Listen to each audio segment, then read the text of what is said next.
विधानसभा में दिलावर और जूली में तीखी बहस हुई है। जो यहाँ शिक्षक भर्ती के मुद्दे पर दिलावर और जूली में गहमा गहमी हो गई है। विपक्ष पर बुरी तरह भड़के हैं शिक्षा मंत्री मदन दिलावर। पूर्ववर्ती सरकार ने एक भी शिक्षक की नहीं की भर्ती। दिलावर की तरफ से ये कहा गया, Mahatma Gandhi English medium school में भर्ती नहीं की है। दिलावर ने कहा, क्या भांग खाकर खोले थे इतने स्कूल? तो पूर्व शिक्षा मंत्री डोटासरा ने भांग खाकर के स्कूल खोले, दिलावर ने ये कहा है। एक बड़ी खबर आपको बता रहे हैं। तो पूर्ववर्ती सरकार ने शिक्षकों की भर्ती ही नहीं की, ये कहा गया है दिलावर की तरफ से। विधानसभा के बजट सत्र के दूसरे दिन भी जो तस्वीरें दूसरा मीडियम भी एक तो इसमें दोनों में ही प्रतिनियुक्ति से लगा रहे हैं।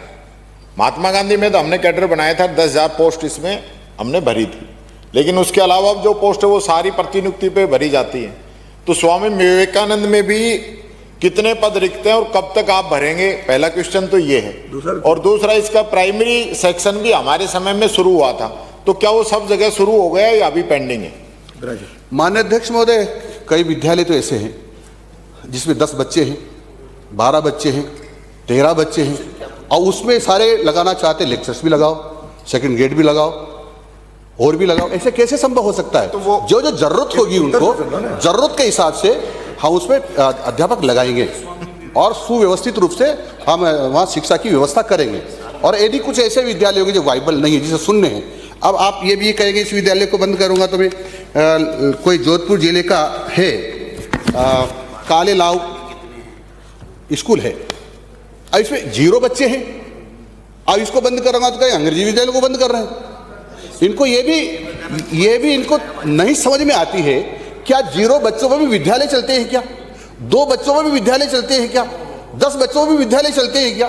पता नहीं, भांग खाकर विद्यालय खोल दिए हैं, भांग खाकर के विद्यालय खोल दिए, भांग खाकर के विद्यालय भांग खाकर के इन्होंने डोटासरा जी ने भांग खाई हुई थी। माननीय अध्यक्ष महोदय, मंत्री जी जिस प्रकार से बात कर रहे हैं भांग खाके, आप प्रदेश के शिक्षा मंत्री हो, आप जिस प्रकार का जवाब तो आप भांग खा के दे रहे हो। मैंने तो पूछा है कितने प्रतिनियुक्ति पे आप भर्ती कर रहे हो, उनका बढ़ाएंगे कि नहीं बढ़ाएंगे? आपने उसका तो जवाब दिया नहीं। 2 बच्चे, 5 बच्चे, 15 बच्चे, 20 बच्चे, क्या जो 20 बच्चे जा रहे हैं, 1 मिनट मंत्री जी, जो 20 बच्चे पढ़ रहे हैं, 10 बच्चे पढ़ रहे हैं, उनका अधिकार नहीं है कि उनको लेक्चरर मिले, उनको बिल्डिंग मिले? वो तो जिम्मेदारी हमारी है कि आज है ड्रॉप आउट संख्या बच्चों की बढ़ती जा रही है, हम पे विश्वास उनका उठता जा रहा है। आप अच्छी व्यवस्था कराइए, वो बात तो कह नहीं रहे हो, बात करो भाग। और संवाददाता अरबाज हमारे साथ जुड़ चुके हैं। अरबाज, तस्वीरें सामने आई हैं, पूर्ववर्ती सरकार ने शिक्षकों की भर्ती ही नहीं की है, मदन दिलावर की तरफ से ये कहा गया, गहमा गहमी देखने को मिली है सदन में। जी बिल्कुल, देखिए शिक्षा के मुद्दे को लेकर के पक्ष विपक्ष आमने सामने हो गए और बयानबाजियों का दौर यहाँ तक पहुंच गया कि शिक्षा मंत्री ने विपक्ष के ऊपर जो है अपनी सरकार के दौरान भांग खाकर के स्कूल खोलने का आरोप लगा दिया। क्योंकि यहाँ पर जो नामांकन है उसको लेकर के प्रश्न था, उन चीजों को लेकर के स्थिति स्पष्ट की जा रही थी, कहाँ स्कूल में बच्चे रखे जाएंगे, कहाँ नहीं रखे जाएंगे। नेता प्रतिपक्ष है वो लगातार कह रहे थे कि जहाँ 20 बच्चे हैं कम से कम वहां तो स्कूल खोलिए, जबकि उन्होंने कई जगह का उदाहरण दिया कि जहाँ पर 2 बच्चे हैं या शून्य संख्या है, वहाँ पर स्कूल कैसे खोले जा सकते हैं, वहाँ कैसे शिक्षा दी जा सकती है। इस पर बात यहाँ तक पहुंची कि उन्होंने भांग खा करके स्कूल खोलने का आरोप लगाया, क्योंकि पुरानी एक तरह से अदावत है, लगातार वार पलटवार जो है गोविंद सिंह डोटासरा और शिक्षा मंत्री जो है मदन दिलावर, उनके बीच में आदान प्रदान होता रहता है इस तरह के बयानों का। तो आज एक बार फिर नई बयानबाजी हुई है, नई एक तरह से अदावत में ताबीर लिखी गई है, जिसके अंदर आप देख सकते हैं कि सीधे तौर पर भांग खाकर के स्कूल खोलने का आरोप उन्होंने लगाया, जिस पर नेता प्रतिपक्ष ने सदन में उठ करके कह दिया कि जवाब मंत्री जिस हिसाब से दे रहे हैं, ऐसा लगता है कि वो खुद भांग खा करके सदन में आए, इस तरह की बातचीत कर रहे हैं शिक्षा जैसे महत्वपूर्ण मुद्दे पर। अब इस पर इंतजार रहेगा कि खुद गोविंद सिंह डोटासरा क्या जवाब देते हैं, क्योंकि बड़ा सियासी एक तरह से घटनाक्रम रहा है इन तमाम चीजों को लेकर के।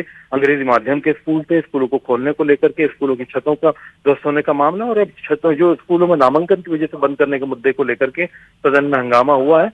कुछ ही देर में जिस तरह से पीसीसी चीफ गोविंद सिंह डोटासरा के द्वारा इसमें कुछ पलटवार सामने आ सकता है कि वो क्या बात रखते हैं। नेता प्रतिपक्ष अपनी बात रख चुके हैं। फिलहाल हंगामे को शांत जो है करा दिया गया था विधानसभा अध्यक्ष के द्वारा और मामले में आगे की कार्रवाई शुरू कर दी गई। बिल्कुल अरबाज, हम देख पा रहे हैं किस तरीके से आरोप प्रत्यारोप का दौर भी चला। अब देखना होगा गोविंद सिंह डोटासरा इस पर क्या जवाब देते हैं। आप नजर बना करके रखिए। जानकारी देने के लिए शुक्रिया। और इसी बीच बीकानेर से एक बड़ी खबर है, जहां पर पाकिस्तान की नापाक हरकत फिर से सामने आई है। जी हां, बॉर्डर इलाके के लोगों के पास कॉल आ रहे हैं। पाकिस्तानी नंबर कोड +92 नंबर से कॉल किया जा रहा है। ऑडियो कॉल, व्हाट्सएप कॉल के जरिए नापाक हरकत की जा रही है। एक ही व्यक्ति के पास करीब 20 से 25 बार फोन आया है। परेशान व्यक्ति ने खाजूवाला पुलिस से शिकायत भी की है। तो एक बड़ी अपडेट बीकानेर से है। पाकिस्तान की नापाक हरकत एक बार फिर से सामने आई है। बॉर्डर इलाके के लोगों के पास लगातार कॉल आ रहे हैं। पाकिस्तानी नंबर कोड +92 नंबर से ये कॉल आ रही है। जिस नंबर से कॉल किया जा रहा है वो भी आपको स्क्रीन पर दिखा रहे हैं। ऑडियो कॉल, व्हाट्सएप कॉल के जरिए नापाक हरकत। एक ही व्यक्ति के पास करीब 20 से 25 बार फोन आ रहा है। परेशान व्यक्ति ने तुरंत खाजूवाला पुलिस से शिकायत की है। संवाददाता विक्रम हमारे साथ जुड़ चुके हैं। विक्रम, +92 नंबर से ये कॉल आ रहा है पाकिस्तान की तरफ से, जिसको कॉल किया जा रहा है, बातचीत हुई, क्या कह रहे हैं वो? देखिए, ये पाकिस्तान की तरफ से सीमावर्ती क्षेत्रों में इस तरह की नापाक हरकतें की जाती रही है और पहले भी इस तरह की खाजूवाला में जो है हरकतें हुई है। कुल मिलाकर ये उद्देश्य रहता है कि किसी न किसी तरीके से जो भोले भाले लोग हैं उन्हें फंसाया जाए, उनसे कुछ जानकारियां निकाली जाए। इसी तरह का एक जो कॉल है वो +92 नंबर जो कि पाकिस्तान का कोड है वहां से आया है और इस व्यक्ति के पास करीब 20 से 25 व्हाट्सएप कॉल्स आए हैं और ये पूरी तरीके से जब परेशान हो गया तो इसने खाजूवाला थाना पुलिस को इसके बारे में शिकायत दी है। पुलिस ने BSF को भी इसकी जानकारी दी है और अब सीमा पर जो है सुरक्षा एजेंसियां पूरी तरीके से मुस्तैद है। लेकिन लगातार इस तरह की घटनाएं जो बार बार दुश्मन देश की तरफ से की जाती है वो कहीं ना कहीं लोगों के लिए परेशानी का सबब बनती है और इसी तरह का ये कॉल अभी आया है। जी बिल्कुल, और लोग परेशान भी हो रहे हैं। अब देखना होगा पुलिस क्या कार्रवाई करती है। जानकारी देने के लिए बहुत बहुत शुक्रिया।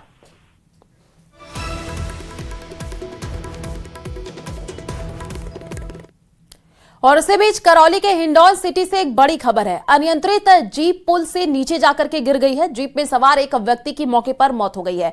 दूसरा व्यक्ति घायल बताया जा रहा है, उसको तुरंत जयपुर रेफर कर दिया गया है।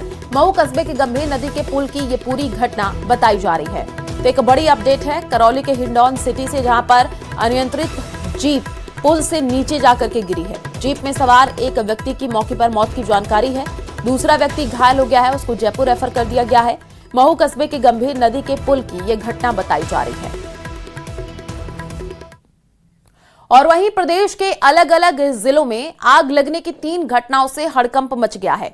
जयपुर ग्रामीण के सामोद स्थित जाटावाली औद्योगिक क्षेत्र में अगरबत्ती फैक्ट्री में बॉयलर फटने से भीषण आग लग गई है और कच्चा और तैयार माल जल करके खाक हो गया है। एक मजदूर झुलस भी गया है। अजमेर की अगर बात कर ले तो कैसरगंज इलाके में गणपति टावर की 3री मंजिल पर मोबाइल स्टोर की छत पर रखे कबाड़ में आग लग गई है। दमकल की 3 गाड़ियों ने काबू पा लिया है आग पर। और उधर बीकानेर के देशनोक में भी FCI गोदाम में देर रात भीषण आग लग गई है, जहां पर मूंगफली भरी होने के कारण आग ने विकराल रूप ले लिया है। मौके पर बीकानेर और नोखा से दमकली टीम बुलाकर के आग पर काबू पा लिया गया है। तीनों घटनाओं में बड़ा हादसा टल गया है, हालांकि लाखों का नुकसान हो गया है।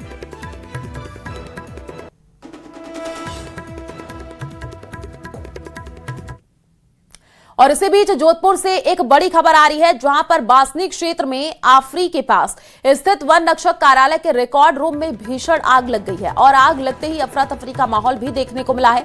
तस्वीरें आपको दिखा रहे हैं। सूचना मिली तो दमकल विभाग हरकत में आ गया है।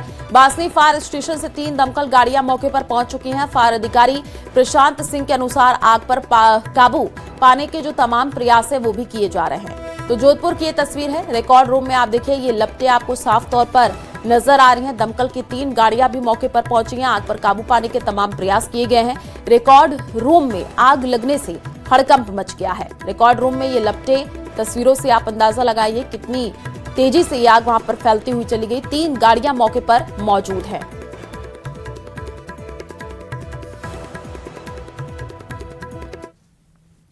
वहीं अलवर जयपुर हाईवे पर स्थित सिलीसेट तिराहे पर बिजली विभाग की गंभीर लापरवाही सामने आई है, जहां पर वन विभाग की चौकी और कार्यालय के सामने 3 फेज के 3 ट्रांसफार्मर खुले में हैं।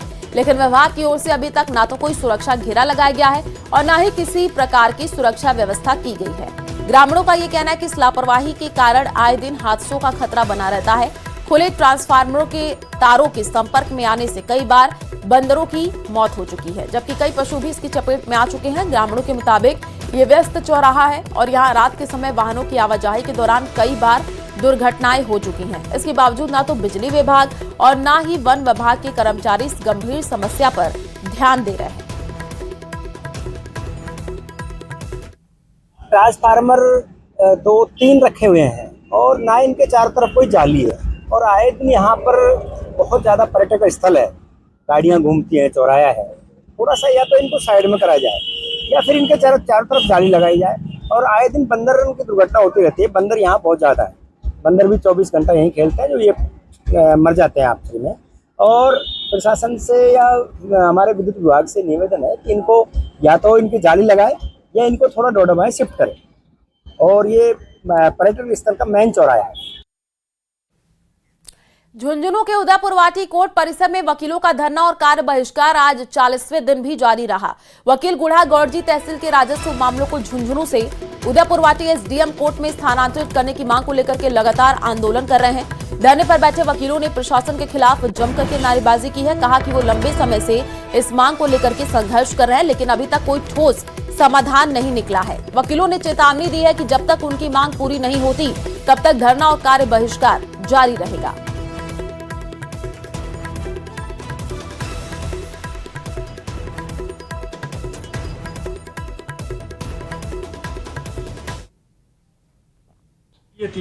लेकिन अधिवक्ताओं ने इस मुद्दे को काफ़ी समय से उठाया था, पहले भी मिले थे, लेकिन यहाँ एक राजनीतिक व्यवस्था के कारण, जबकि पूरे राजस्थान में जो स्थिति वो बहाल हो गई,